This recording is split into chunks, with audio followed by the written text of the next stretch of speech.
Oh hey, didn't see you there. Welcome to Radtime Customs.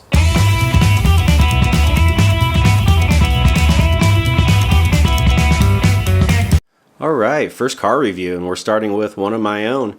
This is my daily driver. It's a 93 Mustang LX that I call the Radvert. Starting off at the front, it's got a 97-01 Prelude front bumper. Behind that larger opening is a boxed radiator. Above the bumper we got the grill delete, which was made by a former student because I used to be an auto shop teacher. The headlights have been tinted yellow, and I do have some custom ones that I'm working on that will hopefully be on the car shortly. The center of the hood, most will recognize that as a GT500 center scoop. It's been shortened to fit, and the outers are from a Datsun 280Z. Now down on the bumper you'll see a big gaping hole that will eventually have a turn signal in it. You'll also see some eBay ZG flares. Inside those flares are a set of SVE 17 by 10.5 deep dish Cobra wheels wrapped in 315/35/17 Nittos. Down the side we have an Aftermarket S14 side skirt that's been modified to fit the car. And at the back we have these Calypso green add-ons along with a diffuser that were both made by former students. The diffuser is made of ABS plastic. The add-ons are made out of 18 gauge steel. They also made a ducktail spoiler for the car out of 18 gauge steel, as we could not find any ducktail spoilers for a foxbody. The taillights, you'll notice, have been shortened. A whole lens section has been removed because I wanted the look of a tail panel. The deck lid is from a coupe and it requires a lot of body work, which is why it's still in primer. And you'll see it had white and opal interior because this is a 93. I've got a personal Fittipaldi wheel. This has been on 3 vehicles, and usually how my friends can tell it's a car that I'm keeping. The shifter is a Hurst for nostalgia purposes. And this is the lid to a Hot Wheel that I had when I was a kid. It also lights up with the dashboard lights. The center console is from LMR. This was the cup holder version along with the armrest delete. And lastly, for the interior, we've got some Sickspeed fixed buckets in white because Sickspeed made fixed buckets in white. So that about wraps it up for the interior and the exterior of the Radvert. So let's fire it up and take her for a spin.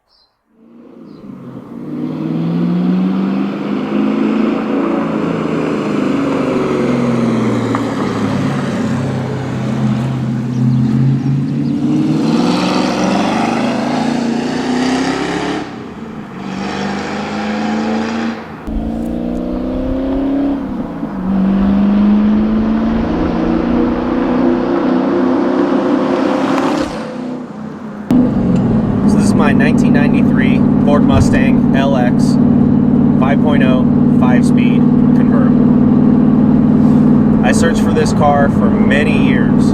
I had to have a Calypso green, white top, white interior, 5-liter, 5-speed.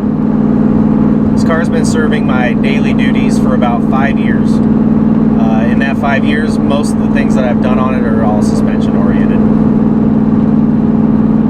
Now, if you have a completely bone stock fox body that you're wanting to modify, first thing I would do, regardless of coupe, vert, hatch, is subframe connectors. The second thing I would do are the rear end gears. This one's got 373s. Now, when it came to suspension, the first thing I wanted to do was switch it over to coilover.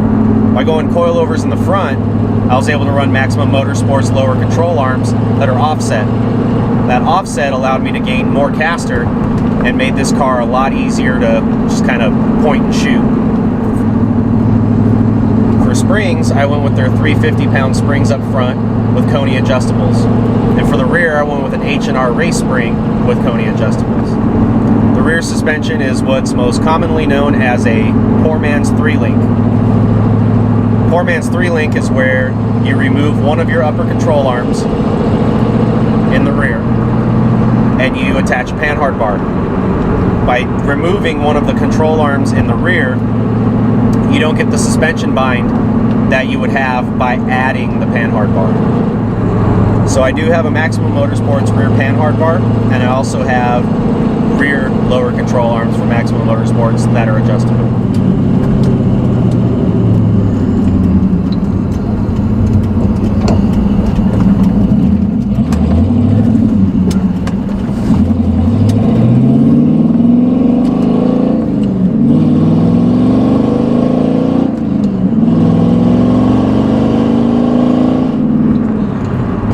So as far as engine work so far, the only thing I've done is a K&N drop-in filter. I did lop the mufflers off because I wanted side exit exhaust, so I'm just running through the cats and they go off the sides under the side screws. Side exit exhaust is sexy. So there's really not a whole lot that you have to do to make a fox body a fun car. This car was pretty fun when it was bone stock. Like I said, the gears helped. Subframe connectors helped a lot, being a convertible. And then doing all the other suspension stuff has all just kind of become a bonus and made this car stupid fun to drive. The thing I love about a convertible is sometimes you just want to put the top down and see everything. I can see everything when the roof is down. Be like, oh hey look, there's a cop. Oh hey look, there's a cop. Oh hey look, there's a cop. Well, and then, you know, scenery too. Hey look, there's a cop. Not that you would be doing any illegal activity to where you're constantly on the lookout for cops, right?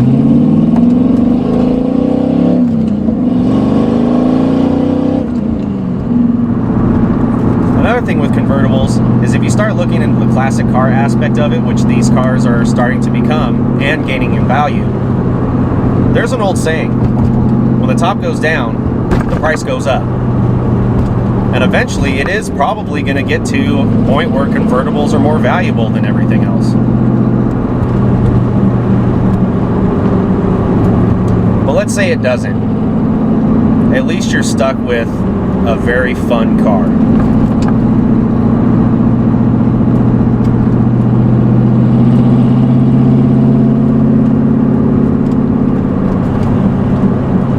I have no idea where I am right now. But it's nice. In fact, I'm going to take advantage of the niceness. And I'm going to put the top down right now.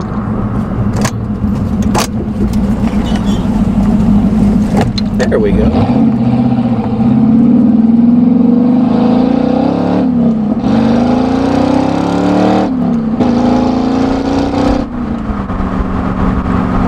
Oh yeah. Much better.